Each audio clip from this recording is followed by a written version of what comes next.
Cross line laser store cross line laser label কেনেকৈ সঠিকভাৱে ব্যৱহাৰ কৰিব লাগে জানো আহক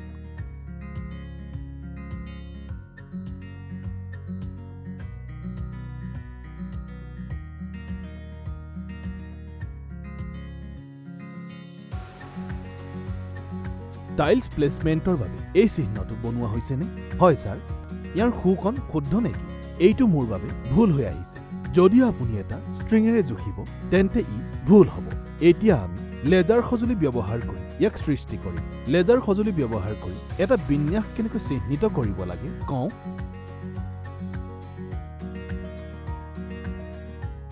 চাওক আপুনি ষ্ট্ৰিংটোৰে এই চিনটো কৰিলে ই কিমান বেলেগকৈ ওলাই আহিছে এতিয়া আমি ইয়াৰ লগত মিলাব লাগিব এইটো চাওক এতিয়া সঠিক কোণটো সঠিকভাৱে গঢ় লৈ উঠিছে এইদৰে আমি সমতল কৰিব লাগিব ঠিক আছে স্যাৰ সাধাৰণতে পূৰ্বৰ কৰ্মীসকলে লেবেলিংৰ বাবে ষ্ট্ৰিং ব্যৱহাৰ কৰিছিল কিন্তু ই সঠিকভাৱে সমতল নহল ক্ৰছলাইন লেজাৰ লেবেল ব্যৱহাৰ কৰি সঠিকভাৱে লেবেলিং কৰা হয় ক্ৰছলাইন লেজাৰ লেবেল হৈছে অনুভূমিক আৰু উলম্ব ৰেখা অংকন কৰা এটা যন্ত্ৰ যাতে আপুনি যিকোনো ঠাইতে সামগ্ৰীবোৰ সঠিকভাৱে ৰাখিব পাৰে বা বেৰ বা মাটিৰ সমতল সঠিকভাৱে থাকিব পাৰে লেজাৰ লেবেল ব্যৱহাৰ কৰাৰ আগতে বেটাৰী চাৰ্জ বা সলনি কৰক প্ৰায় প্ৰতিটো লেজাৰ লেবেলত ৰিচাৰ্জযোগ্য বেটাৰী থাকে লেজাৰ ষ্টৰ ব্যৱহাৰ কৰাৰ আগতে স্থানৰ অৱস্থাৰ মূল্যায়ন কৰক ঠাই আৰু সজুলিবোৰ সুস্থিৰ হোৱাটো নিশ্চিত কৰক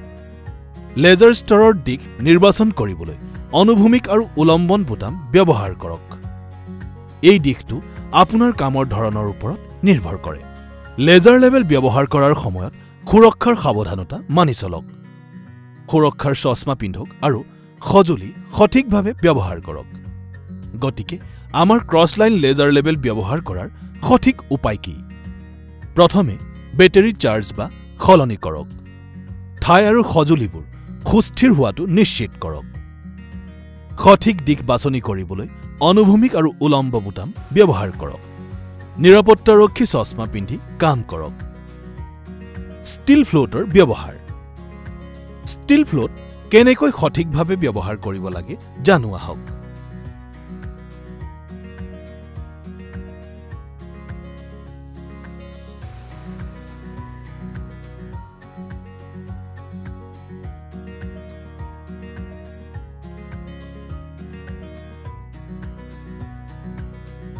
প্লাষ্টাৰ কৰি আছে নেকি এই ফিনিশিং চলি আছে নেকি হয় স্যাৰ আপুনি মাত্ৰ এটা ষ্টৰৰ মৰ্টন প্ৰয়োগ কৰিছে এতিয়া ইয়াৰ ফিনিশিংৰ বাবে অতিৰিক্ত সিমেন্ট আঁতৰাবলৈ কাঠৰ ফ্লোটৰ পৰিৱৰ্তে এলুমিনিয়ামৰ ষ্ট্ৰেইট এজ ব্যৱহাৰ কৰিব লাগে ইয়াৰ বাবে এনেদৰে সৰল ৰেখাডাল লগাই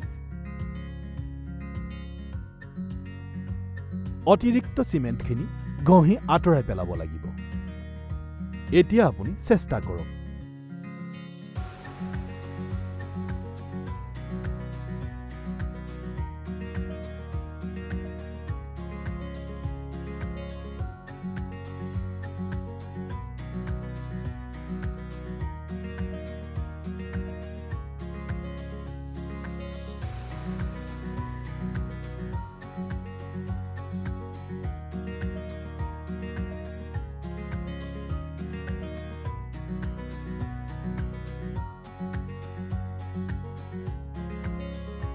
এতিয়া প্লাষ্টাৰ শেষ কৰিব বিচাৰিছে নেকি হয় স্যাৰ গতিকে কাঠৰ ফ্লোটৰ সহায়ত এইটো সম্ভৱ নহব ইয়াৰ বাবে আপুনি ষ্টীল ফ্লোট ব্যৱহাৰ কৰিব লাগিব ষ্টীল ফ্লোটৰ সহায়ত চূড়ান্ত ফিনিশিং কৰক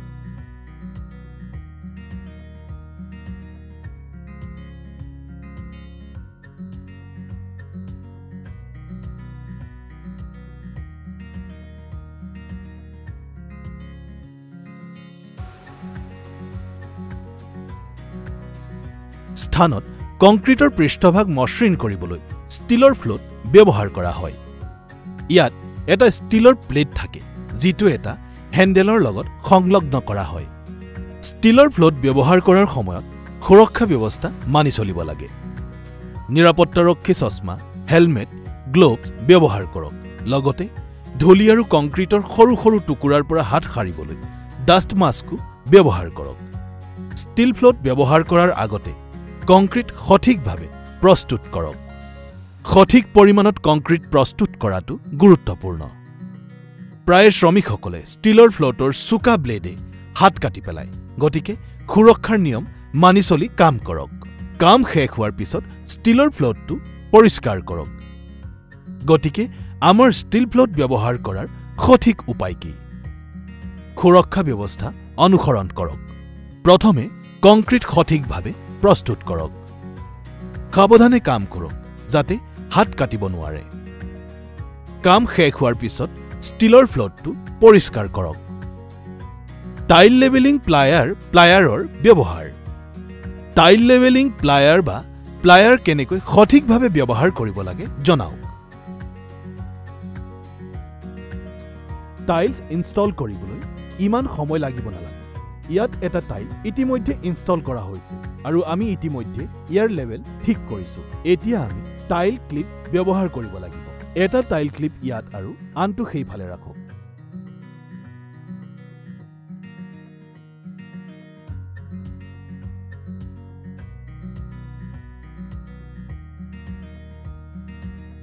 একেদৰে আমি ইয়াত স্পেচাৰ ৰাখিম।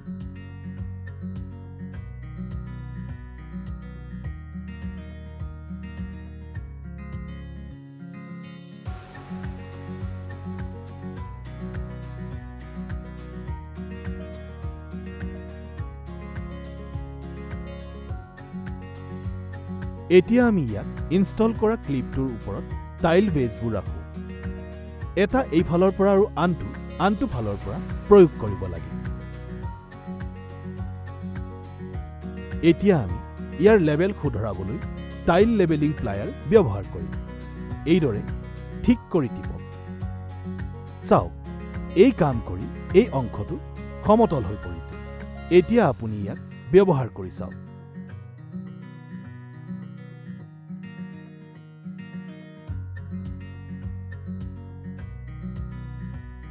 এতিয়া আপোনাৰ টাইলছ সমতল হৈ পৰিছে। একেদৰে টাইলত ভেজ আৰু ক্লিপ স্থাপন কৰিব লাগিব।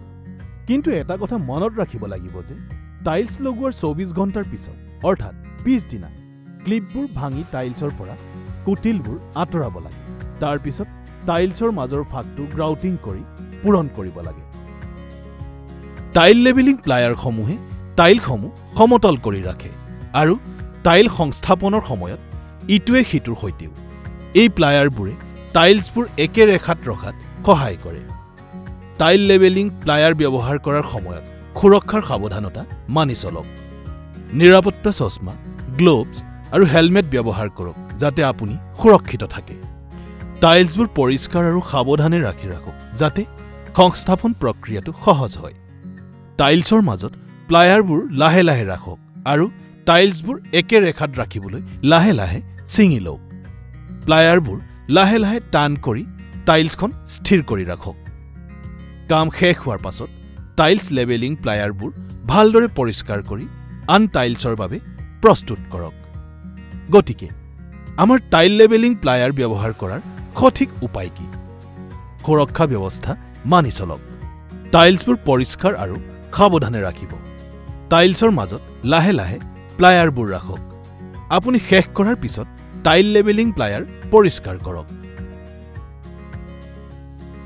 কিছুমান প্ৰশ্নৰ উত্তৰ দি আমাৰ প্ৰশিক্ষণ পৰীক্ষা কৰোৱা হওক। ক্ৰছলাইন লেজাৰ লেবেল কি কামত ব্যৱহাৰ কৰা হয়? ক. সামগ্ৰীবোৰ সঠিক দিশত স্থাপন কৰিবলৈ। খ. লেজাৰ শ্ব' চাবলৈ। গ. অনুভূমিক ৰেখা বনাবলৈ।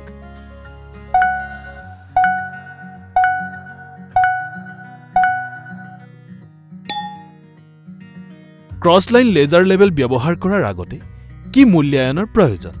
ক. শক্তিৰ মূল্যায়ন। খ. পানীৰ মূল্যায়ন। গ.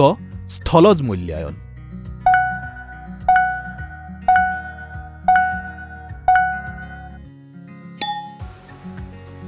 টাইল লেবেলিং প্লায়াৰ কি কামত ব্যৱহাৰ কৰা হয়? ক. টাইলছবোৰ সমতল আৰু সমানে প্ৰান্তিকৃত কৰি ৰাখিবলৈ। খ. টাইলছ কাটিবলৈ। গ. ৰং কৰিবলৈ।